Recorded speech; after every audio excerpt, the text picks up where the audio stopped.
Et salut les amis, c'est Iwana RC, bienvenue sur ma vidéo. Aujourd'hui on se retrouve au Lamentin, ça fait un bout de temps qu'on n'est pas venu. J'ai ramené ma 1/5e et une petite 1/10e piste, la WRC Rally Kyosho Phase RMK2 pour voir qu'est-ce qu'elle vaut sur la piste les amis. Et regardez juste derrière moi, on peut apercevoir ma 1/5e, elle roule enfin. Et les amis c'était la galère, oh là là là là. Parce que pour qu'elle roule, il fallait changer le moteur. Mais le carter, il faut le mener. Parce que les carters d'origine ne sont pas prévus pour ces châssis-là. Après, il faut virer l'embrayage. Il faut l'extracteur d'embrayage. Après, ma durée de frein hydraulique, elle a pété. Donc, en ce moment-là, elle n'a pas de frein. Elle ralentit un petit peu, mais elle n'a vraiment pas de frein. Mais sinon, niveau maniabilité du châssis, elle est au top. Mais les amis, c'était la galère. Regardez, je ne sais pas si vous voyez. Je les mets de mécaniciens, je les mets toutes sales. Parce que là, il est quelle heure? Il est 15h50, je suis arrivé ici à 13h les amis, il n'y a que maintenant j'ai terminé la mécanique sur la voiture, regardez. Tout ça là, j'ai déjà un petit peu arrangé mais j'ai passé mon temps que là. J'ai roulé vite fait la Kyosho, voilà. J'ai perdu un petit cardan mais je l'ai retrouvé. Donc je vais remettre le cardan sur la Kyosho, on va rouler un petit peu la Kyosho. Et c'est parti les amis. Voici la RS5 les amis, donc là le moteur est neuf. C'est les premiers tours du moteur. Et il n'y a pas de frein, donc on ne peut pas vraiment pousser, mais ça c'est parce qu'il me faut le liquide. Donc une fois que j'ai le bon liquide, et aussi il me faut réussir, comme il y a deux cerveaux pour freiner, il me faut réussir à coupler les cerveaux pour que les deux fonctionnent en même temps, pour que j'ai le frein arrière et le frein avant. En ce moment j'ai que le frein arrière, et en plus j'ai pas beaucoup de carburant, malheureusement. Donc je le rappelle les amis, c'est une RS5 modèle sport T13. Le châssis a plus de 10 ans, et j'ai toute la planche d'autocollant de la Peugeot 406 Coupé Pininfarina V6 Touring Car. Voilà, c'est que j'ai pas encore mis les autocollants. J'attends que le châssis soit sain pour mettre les autocollants avant. Donc, ah, panne sèche. Ouais, il y avait déjà pas beaucoup de carburant. Donc, il y a le poteau Stéphane qui a bien voulu piloter la voiture parce que j'aurais pas pu piloter et rouler en même temps et comme j'avais des petites choses à dire sur la voiture. Donc voilà, non mais franchement la Peugeot 406 elle est juste magnifique.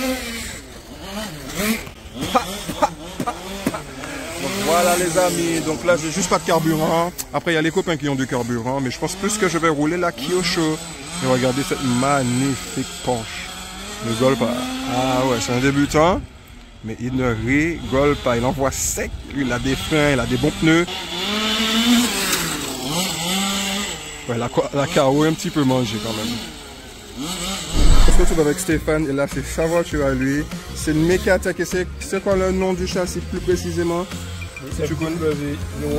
BFW01? FW01. FW01 les amis, avec sa ligne en titane. C'est pas magnifique ça? Là ils ont les moyens.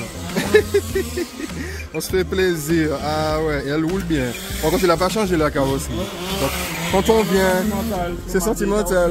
Parce que quand on vient, on a l'impression que c'est le même châssis, mais tout a changé en fait. La belle carrosserie arrive. La belle carrosserie arrive. Ok, ben merci Steph. On va embêter Marc. Hop, faire vite, faut faire vex. Hop. Normalement, elle va patiner.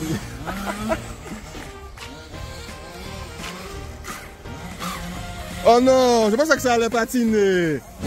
Regardez Marc, ça mon point professionnel. Regardez. Oh là là. Le Valentino Rossi. Oh là. Marc, on peut voir la carrosserie s'il te plaît. La carrosserie, viens que je puisse voir s'il te plaît. Parce que c'est lui-même qui l'a peinte et franchement, je trouve qu'il s'en est bien tiré. Bon, malheureusement, elle a subi de petits coups. Je vais lui demander s'il peut m'envoyer des images quand elle était propre.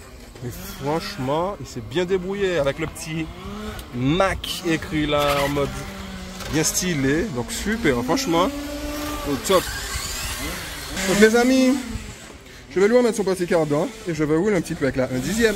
Je vais essayer la Kyosho, mais la radio c'est tête, donc je la rallume. Ça fait un petit moment qu'elle est garée là que je ne parle pas. Elle est avec les copains. Ah, faudrait que j'aille réallumer la voiture parce que ouais, là, ici, regardez. Donc je vais d'allumer la radio, mais en fait ça ne fait rien du tout. Donc je vais rallumer la voiture, j'arrive. En fait je m'étais trompé de radio. L'autre radio c'était celle de la 5. Il y a Mac qui se moque de moi.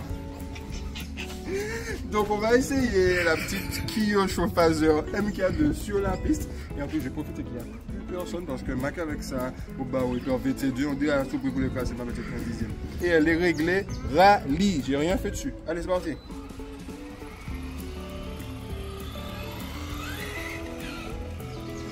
Vous voyez comment le châssis tourne, ça montre vraiment, elle est en mode rallye là.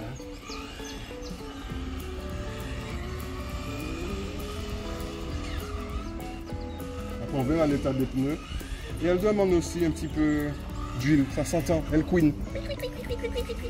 À force de rouler dans le sable avec.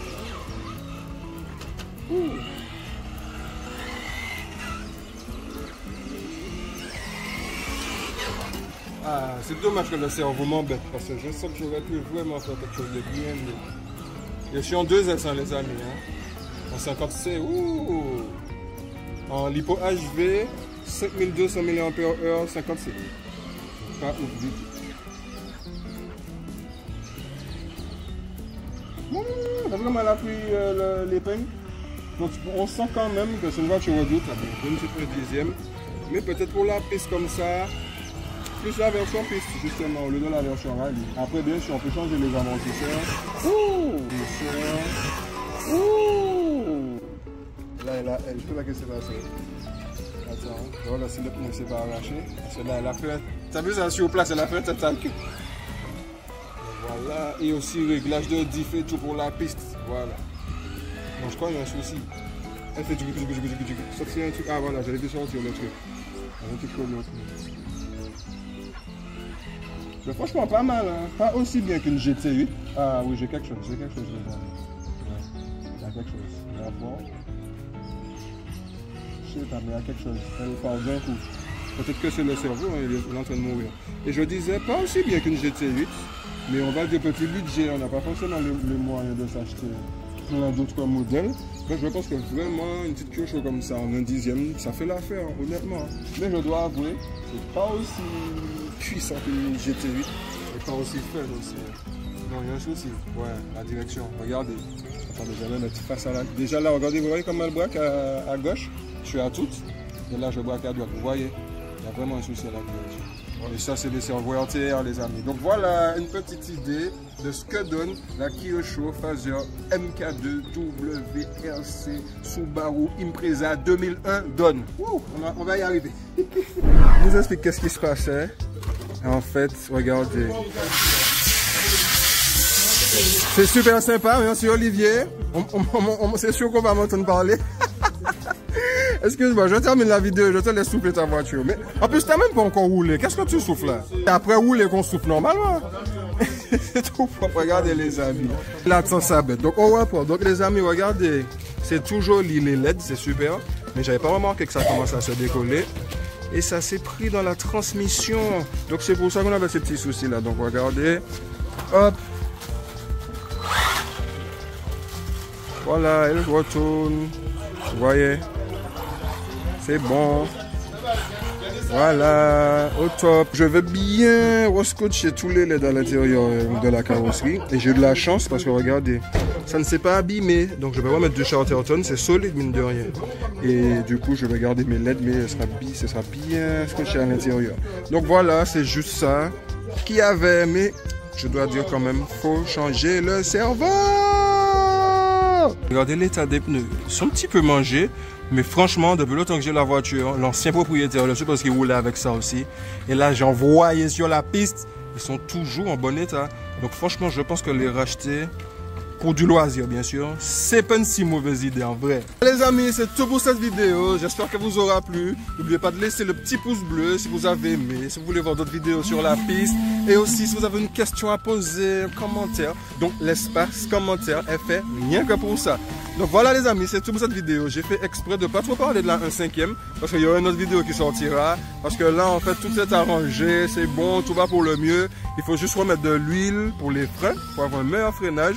Et comme je vous ai dit, je dois trouver comment coupler les deux cerveaux ensemble pour le freinage, pour le frein avant et le frein arrière. Donc ça, j'ai pas encore compris comment faire. Mais sinon, je vais pas m'embêter, je vais avoir que du frein arrière en attendant, comme sur une FG, et puis voilà. Donc voilà les amis, c'était Iwana RC. Je vous dis à mardi prochain pour une toute nouvelle vidéo. Allez!